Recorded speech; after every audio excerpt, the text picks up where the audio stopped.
우리 시간 함께 짧게 하나님의 말씀 포럼하고 우리 말씀 나누는 시간 갖도록 하겠습니다. 하나님의 말씀은 고린도후서 5장 17절 한 절입니다. 고린도후서 5장 17절 말씀 한 절 우리 계시는 곳에서 함께 합독해서 보도록 하겠습니다. 그런즉 누구든지 그리스도 안에 있으면 새로운 피조물이라 이전 것은 지나갔으니 보라 새 것이 되었도다. 아멘. 네, 새로운 인생이라는 말씀의 제목을 가지고 우리가 함께 짧게 말씀을 좀 나눠보도록 하겠습니다.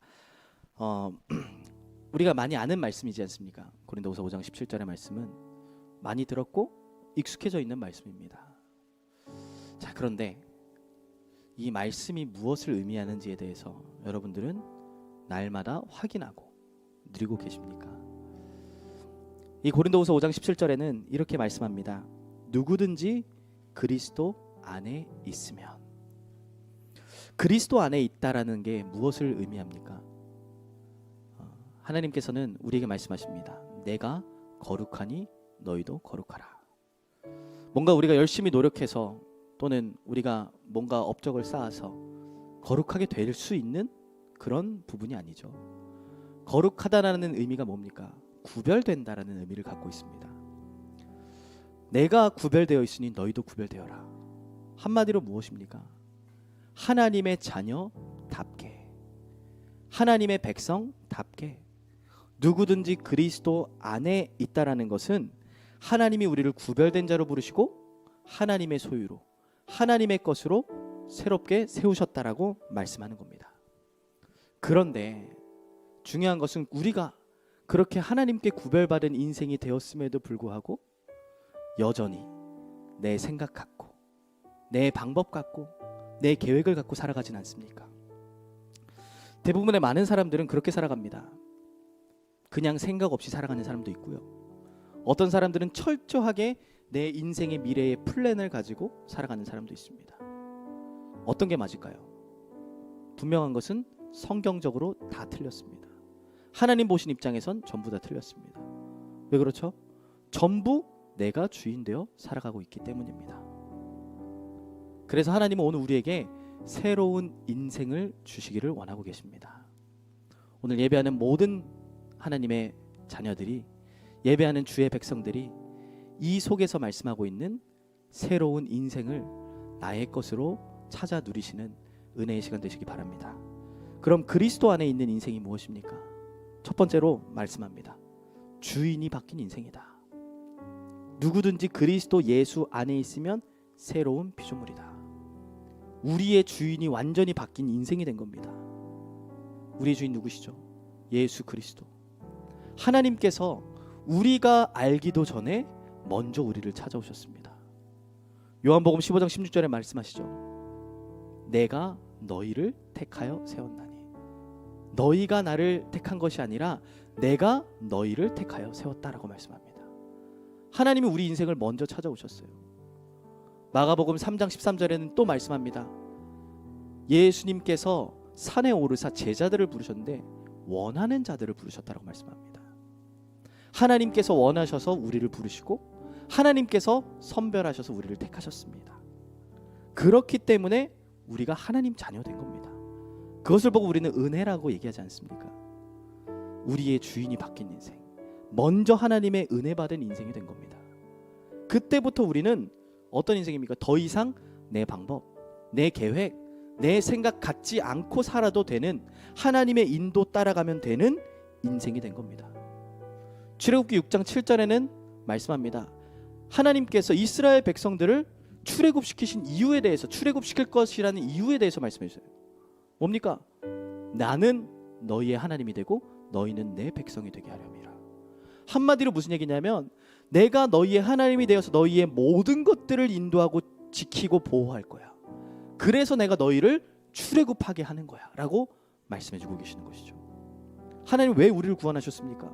하나님 왜 우리를 자녀되게 하셨습니까? 하나님 왜 우리를 택하셨습니까? 우리의 인생을 책임지시려고요. 우리의 인생을 보호하시고 인도하시려고요. 여러분 걱정하지 마세요. 여러분들의 인생은 하나님의 손에 있습니다. 하나님이 책임지시는 인생이 되었습니다. 내게 지금 안 되는, 해결할 수 없는 오래된 문제가 있습니까? 지금 나에게 내 문제로 내 노력으로 해결되지 않는 영적 문제가 있습니까? 괜찮아요. 하나님이 나를 찾아오셨습니다. 나를 구원하셨어요. 그리고 나를 끝까지 책임지신다라고 말씀하셨어요. 그렇기 때문에 우리는 뭐 하지 않아도 됩니까? 불신앙하지 않아도 돼요.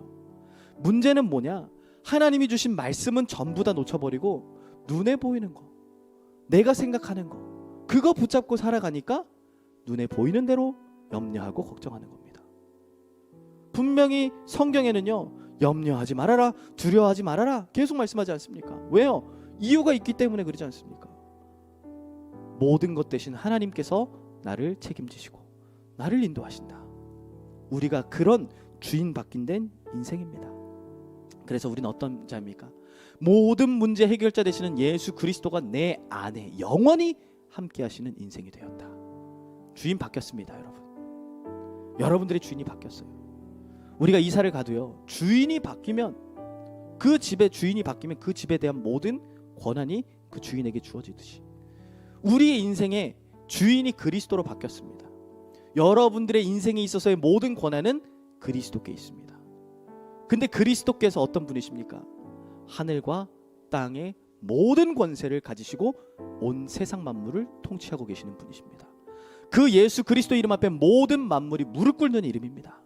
그분이 지금 나와 영원히 함께 하십니다. 자, 이걸 한번 여러분 묵상해 보세요. 이런 결론 날 겁니다. 지금 내가 고민하고 있는 고민은 필요 없는 거구나. 지금 내가 문제 삼고 있는 거는 문제 되지 않는구나. 모든 문제 해결자 대신 그리스도가 나의 주인이십니다. 오늘 새로운 인생, 나의 주인이 바뀌었구나. 이걸 찾아 누리시기 바랍니다. 두 번째로 그리스도 안에 있는 인생이라는 것은 무엇입니까? 이전 것에서 벗어난 인생입니다. 더 이상 우리가 이전 일을 기억할 필요가 없어요. 이전의 습관대로 살아갈 필요가 없는 겁니다. 우리가 원래 어떤 인생이었어요? 사단의 종되었던 인생이었어요. 운명 사주 팔자가 여러분들에게 먼 것처럼 보입니까? 아니에요. 우리의 인생이 운명 사주 팔자에 매여 있던 인생이었어요. 죽어가고 있는데도 죽어가는 줄도 모른 채 캄캄함이 우리의 눈을 가려웠어요. 그래서 하나님을 믿을 수도 없고 하나님의 말씀에 대해 들을 수도 없던 그런 인생이었습니다. 근데 아직까지도 우리가 그러고 있지는 않습니까? 이미 우리의 주인이 변화되었는데도 불구하고 이전 것이 지나갔음에도 불구하고 여전히 내 안에 남아있는 각인, 뿌리, 체질 때문에 또 염려하고 또 불신앙하고 또 종된 자리로 들어가고 있지는 않습니까? 로마서 8장 15절에는 말씀하고 있습니다. 우린 더 이상 하나님을 무서워하는 종의 영을 받은 것이 아니라 하나님을 아빠, 아버지라고 부르짖는 영을 받은 자다. 자녀된 것입니다. 이전 것이 완전히 지나갔어요. 더 이상 여러분들 뭐 하고 살지 않아도 됩니까? 나 중심으로 살아가지 않아도 돼요. 물질 중심, 성공 중심으로 살아가지 않아도 돼요. 근데 문제는 세상이 계속해서 그 얘기하고 있어요. 나 중심으로 살아야 돼. 물질 중심, 물질이 있어야 행복한 인생이야. 성공해야 멋있는 인생 아니야. 전부 하나님과 반대된 하나님의 말씀과 대립하고 있는 말씀을 계속 주고 있지 않습니까? 근데 구원받은 우리조차도 그 메시지를 따라서 그대로 살아간다면 어떻습니까? 이전 것 더 이상 살 필요 없는 인생입니다. 하나님께서 나 중심으로 살아가지 않아도 될 이유를 분명하게 주셨어요. 그리스도. 하나님께서 물질 중심 그대로 살아가지 않아도 된다라는 분명한 이유를 주셨어요. 하나님 나라. 그 안에 모든 것 다 있어요. 우리 오늘 고백했던 찬양처럼요. 하나님의 나라와 의를 구하며 살게 하옵소서. 왜요? 모든 것 그 안에 다 있으니까. 그런 인생으로 하나님 우리를 부르셨어요. 더 나아가서 성공 위에 살아갈 필요가 없습니다. 증인 되는 것이 성공이에요, 여러분. 하나님께서 성공 주실 수밖에 없는 이유를 붙잡고 살아가시면 됩니다, 여러분. 우리는 그런 인생이에요. 더 이상 이전 것에 매여서 세상의 흐름, 세상의 풍조 쫓아 살아가는 모든 옛 체질을 벗어버리시기 바랍니다. 그리스도 예수 안에 있는 인생. 마지막으로 세 번째로, 그리스도 안에 있는 인생이란 무엇이냐? 재창조된 새로운 인생입니다. 완전히 바뀐 겁니다. 간간히 그런 이제 렘넌트들이 있어요. 제가 이제 청년 사역을 하기 때문에 청년들을 만나보면 청년들이 그런 얘기합니다. 내가 어떻게 내 모습으로 어떻게 예배 한번 빠지고 난 모습 보면요, 굉장히 의기소침해져 있고 그럽니다. 근데 여러분, 상관없습니다. 하나님의 약속은 내 수준이 어떻든 변함없지 않습니까? 내 모습이 어떻든 변함없지 않습니까? 하나님께서 우리를 무엇으로 재창조하셨습니까? 가장 간단해요. 우리가 알고 있는 그 내용, 하나님 자녀. 근데 여러분, 이 하나님 자녀가 여러분들에게 모든 것으로 확인되어집니까? 구원받았다는 것이 여러분들에게 모든 것으로 확인되어지고 계십니까? 구원받았다는 것은요, 더 받을 것도 필요한 것도 없는 완전한 것입니다. 로마서 8장 32절에는 말씀하고 있죠. 하나님께서 그 아들과 함께 어찌 모든 것을 주시지 않겠느냐. 하나님이 우리에게 자기 아들을 아끼지 않고 내어주신 그분께서 어찌 그 아들과 함께 우리에게 모든 것 주시지 않겠느냐 말씀합니다. 그렇죠. 하나님은 그리스도와 함께 우리에게 모든 것 주셨어요. 하나님 자녀라는 신분 안에, 그 구원 안에 우리에게 모든 것을 주셨습니다. 그때부터 우리의 모든 건 회복된 거예요. 지금 나의 수준에 매여 있지 마시고, 지금 나의 상황에 매여 있지 마시고, 하나님의 약속을 언약으로 붙잡는 그 시간에 하나님은 반드시 역사하시게 되어 있습니다. 그 재창조된 새로운 인생을 여러분들의 것으로 찾아 누리시기 바랍니다. 그러면서 우리의 인생은 내가 원하는 인생이 아니라, 내 목적과 내 계획을 따라 살아가는 인생이 아니라 하나님이 원하시는 삶을 사는 인생이 된 것입니다.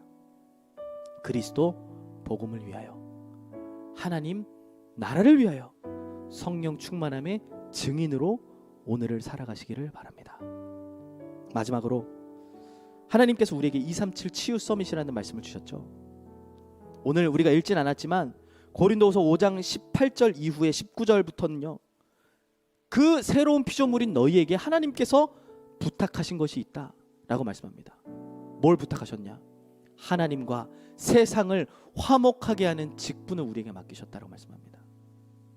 하나님께서는 우리를 영적 파수꾼으로, 영적 의사로, 그리스도의 대사로 보내십니다. 여러분들이 새로운 인생으로 새롭게 시작하셔서 재창조된 그 축복을 실제로 여러분들의 것으로 누리시며 하나님이 원하시는 현장을 치유하고 살리고 그리스도의 빛을 나타내는 237 나라 5천 종족 살리는 일에 치유 서밋 되시는 참된 예배자들 되시기를 예수님의 이름으로 축복합니다. 그 응답을 최고로 누리는 시간이 언제냐? 바로 예배입니다. 재창조된 여러분들의 그 새로운 신분을 누리는 시간이 언제냐? 바로 예배입니다. 예배 속에 새로운 여러분들의 정체성을 찾으시고 예배 가운데 새로운 인생을 발견하시는 축복된 예배자의 여정을 걸어가시기를 예수님의 이름으로 축복합니다. 이 시간 한번 기도하겠습니다. 하나님, 우리 인생은 주인이 바뀐 인생입니다. 이전 것이 아니라 하나님이 주신 재창조의 인생을 붙잡으며 살아갈 수 있도록 인도하옵소서. 우리 한번 합심으로 같이 기도하도록 하겠습니다. 기도합시다. 하나님, 은혜 주심에 감사를 드립니다. 재창조된 인생으로 우리를 부르셔서 하나님의 완전한 응답의 역사를 찾아 누리게 하시고 오늘도 하나님의 주신 말씀